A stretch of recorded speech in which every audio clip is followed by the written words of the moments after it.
Brother నమస్తే. అన్న నమస్తే నరేష్ అన్న, ఎట్లా సూపర్ అన్న, మంచిగా అన్న. Fine, congratulation first of all, hearty congratulation. అంతేనా? నేను కూడా మీకు చెప్పాలి సేమ్. Okay, congratulations. అయితే ఇక్కడ నా ఇంటర్వ్యూ జనరల్ గా ఎట్లా ఉంటదంటే ఫస్ట్ మాత్రం పబ్లిక్ లో ఉన్నాయని మిమ్మల్ని అడగాలనుకుంటున్నాను ఎక్కడైనా కూడా. తర్వాత మనం రెగ్యులర్ సబ్జెక్ట్లకు వెళ్దాం, కానీ ఫస్ట్ పబ్లిక్ లో ఏమనుకుంటున్నారు అనేది టక్కన మీకు ముందర పెడతా. వాటికి మీరు సమాధానం చెప్పాల్సి వస్తుంది, చాలా గట్టిగా ఉంటాయి. ఇష్టం రైట్. ఓకే, ఫస్ట్ క్వశ్చన్ మైపల్ గారు, మీ కళ్ళు చల్లబడ్డాయా? చల్లబడ్డా. పానం ఆగి ఉందా ఇప్పుడు? కేసీఆర్ గద్దె దించిన చాలా సంతోషం. జీవితంలో ఇంత సంతోషం ఎప్పుడు లేదు. మేము తెలంగాణ వచ్చినప్పుడు కూడా ఇంత ఆనందం లేదు. ఉమ్మడి ఆంధ్రప్రదేశ్ వాళ్ళు దోచుకున్న దానికంటే ఎక్కువ దోచుకున్నారు, వాళ్ళు నరకం చూపెట్టిన దానికంటే ఎక్కువ చూపెట్టారు. అందుకు కళ్ళు చల్లబడ్డాయి, మనసు నిమ్మలంగా ఉంది. అసలు ఒక క్రికెట్ మ్యాచ్ వరల్డ్ కప్ గెలిచినప్పుడు ఎంత అయితే ఆనందంగా ఉంటుందో అంతకు 1,00,000 రెట్లు ఆనందంగా ఉంది. జీవితంలో ఇంతకంటే బిగ్ సెలబ్రేషన్ ఏం లేదు. కాబట్టి చాలా సంతోషంగా ఉన్నారు. ఓకే, ఉద్యోగాలు వచ్చేస్తాయి మీకు? వచ్చినాయా?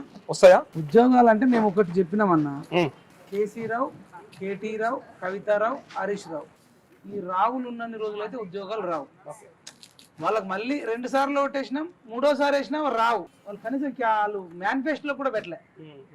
వాళ్ళు ఖచ్చితంగా వేయరని కన్ఫర్మ్ అయినప్పుడు వీళ్ళు వేస్తారా వేయరా అనేది ఇప్పుడు భవిష్యత్తులో చూస్తాం. కానీ వాళ్ళు ఖచ్చితంగా వేయమని చెప్పారు. వేయమని చెప్పినప్పుడు కూడా ఓటు వేయడం అంటే ఇంకా మేము ఉరేసుకున్నట్టే కదా. వీళ్ళు వేస్తామని చెప్పారు కాబట్టి అనివార్యంగా మాకు వేయము అన్నోడిని ఓడగొట్టాలి. కాబట్టి మేము ఒక సైడ్ వెళ్ళిపోవాల్సి వచ్చింది. కానీ మాకు ఆ పార్టీ మీద కూడా ఓ విపరీతమైన అభిమానము ప్రేమను లేదు. మాకు వేరే గత్యంతరం లేదు, వేరే ఆప్షన్ ఆల్టర్నేట్ కోసం వేసారు. ఓకే, నిరుద్యోగులు అని చెప్పేసి పొద్దుగాల వేస్తే గట్టిగా మాట్లాడే మైపాల్ యాదవ్ అసలు మొత్తం నిరుద్యోగుల సంఖ్య ఎంత ఉంది అంటే కరెక్ట్ గా రిజిస్ట్రేషన్ చేసుకున్న వాళ్ళు దాదాపు 30 లక్షల పైన ఉన్నారు. దేంట్లో చేసుకున్న రిజిస్ట్రేషన్? అన్ఎంప్లాయిడ్ అని ఉంటుంది తెలంగాణ స్టేట్ గవర్నమెంట్ లో. అన్ఎంప్లాయిడ్ యూత్ కింద మనం చేసుకోవచ్చు. ఏదైనా జాబ్ రిక్రూట్మెంట్ పడ్డప్పుడు మనకు ఎంప్లాయ్మెంట్ ఎక్స్చేంజ్ లో చేస్తారు. మన తెలంగాణ స్టేట్ లో 30 లక్షలకు పైగా రిజిస్ట్రేషన్ చేసుకున్నారు. ఇంకా రిజిస్ట్రేషన్ చేసుకున్న వాళ్ళు కూడా ఉంటారు, ఇంకొక 5-6 లక్షలు 10 లక్షల. ఓకే, కానీ రిజిస్టర్డ్ గురించి చెప్తున్నా, 30 లక్షల పైన రిజిస్ట్రేషన్ చేసుకుంటారు. దీంట్లో నిరుద్యోగులు అంటే 10వ తరగతి చదివిన వాళ్ళ, ఇంటర్ వాళ్ళ, డిగ్రీ వాళ్ళ, పీజీలు పిహెచ్డీలు చేసి ఖాళీగా ఉన్న వాళ్ళ, డిగ్రీ చేసిన ప్రైవేట్ ఉద్యోగాలు చేస్తున్న వాళ్ళ, డిగ్రీ అయితే అయిపోయి కంప్లీట్ అయి ఉన్న వాళ్ళు, ఓకే గ్రాడ్యుయేషన్ అయిపోయిన వాళ్ళు 30 లక్షలకు పైగా ఉన్నారు. దాంట్లో ఇప్పుడు అట్టనే నిరుద్యోగులు అనగానే ఖాళీగా ఉండరు. కొందరు ఆటో నడిపించుకుంటూ కూడా రాత్రి చదువుకునే వాళ్ళు ఉంటారు. హెయిర్ కటింగ్ సెలూన్ లో ఒక 4 గంటలు పని చేసుకుంటూ కూడా చదువుకుంటారు. జొమాటోలో పని చేసుకుంటా, ఫుడ్ డెలివరీ చేసుకుంటూ కూడా చదువుకుంటారు. సో వాళ్ళు ఆల్రెడీ ఉపాధి మార్గం వెతుక్కున్నాక పార్ట్ టైం వాళ్ళకి కావాల్సింది ఏంది? మంచి ఉపాధి. అంటే ప్రభుత్వ ఉద్యోగం అన్న రావాలి, లేదంటే ప్రభుత్వం నుంచి మంచి సపోర్ట్ వచ్చి ఉపాధి చేసుకోవాలనుకుంటారు. అప్పటికప్పుడు ఎమర్జెన్సీలో వాళ్ళకు అంటే ఇల్లు గడవాలి, పొట్ట గడవాలి, రూమ్ కి వెళ్ళాలి. ఈవెన్ క్యాటరింగ్ కూడా పోతారు. క్యాటరింగ్ పోయినంత మాత్రాన వాళ్ళు కూడా అన్ఎంప్లాయీసే. ఇంటికాడ కూడా చిన్న చితక కౌలు, పత్తి కౌలుకు తీసుకొని, అగ్రికల్చర్ వరిని కౌలుకు తీసుకొని కూడా మళ్ళీ రాత్రి చదువుకునేటోళ్ళు కూడా ఉంటారు. ఓకే, అనేక రకాలుగా ఉంటారు. 30 లక్షల మంది లైబ్రరీలో కూర్చోవాలని అట్లా ఏమి ఉండదు. అదే ప్రశ్న వస్తుంది నెక్స్ట్. ఎందుకంటే కాంపిటేటివ్ ఎగ్జామ్స్ కి ప్రిపేర్ అయ్యేటోళ్ళు మాత్రమే నిరుద్యోగులు అంటుంటారు బయట. లేదు, మీకు దాదాపు ఆ కాంపిటేటివ్ ప్రిపేర్ అయ్యేటోళ్ళే. మరి వీళ్ళందరూ కూడా 30 లక్షల మంది కాంపిటేటివ్ ఉంటారు. కానీ చిన్న చితక పనులు చేసుకునేటోళ్ళు కొందరు ఉంటారు. దీనిలో దాదాపు ఎంత లేదనుకున్నా ఒక 10 లక్షలకు పైగా మహిళలు ఉండొచ్చు అందరూ. అయితే ఈ అమ్మాయిలలో దాదాపు చాలా మంది పెళ్ళైన వాళ్ళు కూడా ఉంటారు.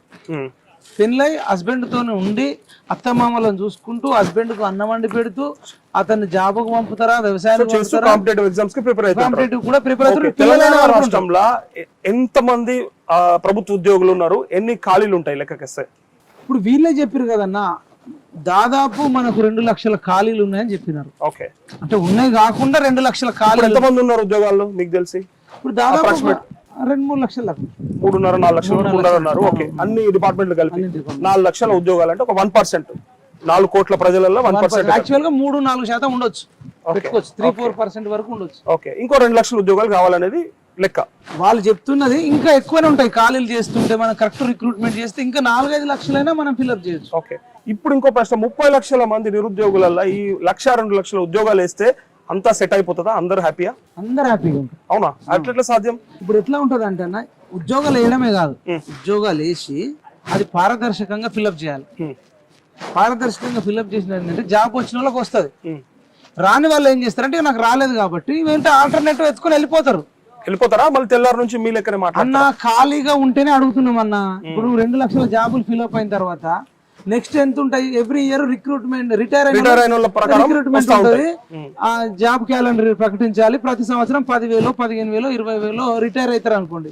ఆ 10,000, 15,000 నింపితే ఆయనకున్న మెమొరీ కెపాసిటీకి ఉన్న కాంపిటీషన్ లో మన జనరల్ బీసీఆ, ఎస్సీఆ, ఎస్టీలా చూసేసుకొని దానికి మనం వస్తుందా రాదని వాళ్ళు అంచనా వేసుకొని కొందరు ప్రిపేర్ అవుతారు. మళ్ళీ ఒక 6 నెలలు ప్రిపేర్ అవుతారు. మళ్ళీ ఆ జాబ్లో వెళ్ళిపోతాయి. కొందరు ఏజ్ అయిపోతుంది, మళ్ళీ అటు వెళ్ళిపోతారు. జాబ్ రానప్పుడు కూడా ఒకసారి 2 సార్లు ట్రై చేసి ఇది మనకు అయితలేదని చెప్పేసి వాళ్ళకి నచ్చిన ప్రొఫెషన్ లోకి వెళ్ళిపోయే అవకాశం ఉంటది. కానీ ఇది ఇప్పుడు ఎందుకు ఇట్లా జరుగుతుందంటే జాబ్ లేకుండా ఏం కాకు ఈ బీఆర్ఎస్ వాడు మేము జాబ్ వేస్తున్నామని పెద్ద మొత్తంలో గ్రూప్ 1 రిలీజ్ చేసిండు. గ్రూప్ 1 రిలీజ్ చేస్తే ఏమైందంటే చాలా మంది ఊర్లలో చిన్న చితక పనులు చేసేటోళ్ళు, ఆటో నడిపించేటోళ్ళు కావచ్చు, లేదంటే కొందరు ఆల్రెడీ జాబ్ చేస్తున్న వాళ్ళు, గవర్నమెంట్ జాబ్ చేస్తున్న వాళ్ళు కూడా రిజైన్ చేసి నాకు గ్రూప్ 1 జాబ్ కావాలి అని చెప్పి వచ్చిన వాళ్ళు కూడా ఉన్నారు. అట్లా ప్రైవేట్ జాబ్ చేసిన వాళ్ళు ఉన్నారు.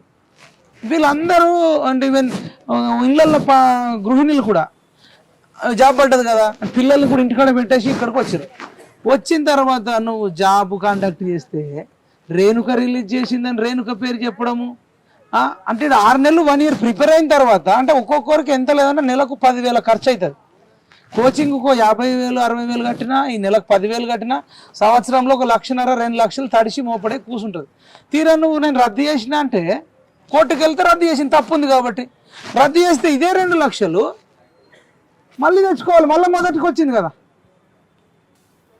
పోనీ మళ్ళీ వస్తారు కదా మీరు, మళ్ళీ చదివితే మళ్ళీ రెండోసారి దస్కత్ లేకుండా ఫోటో లేకుండా పెట్టు, మళ్ళీ రెండోసారి రద్దు.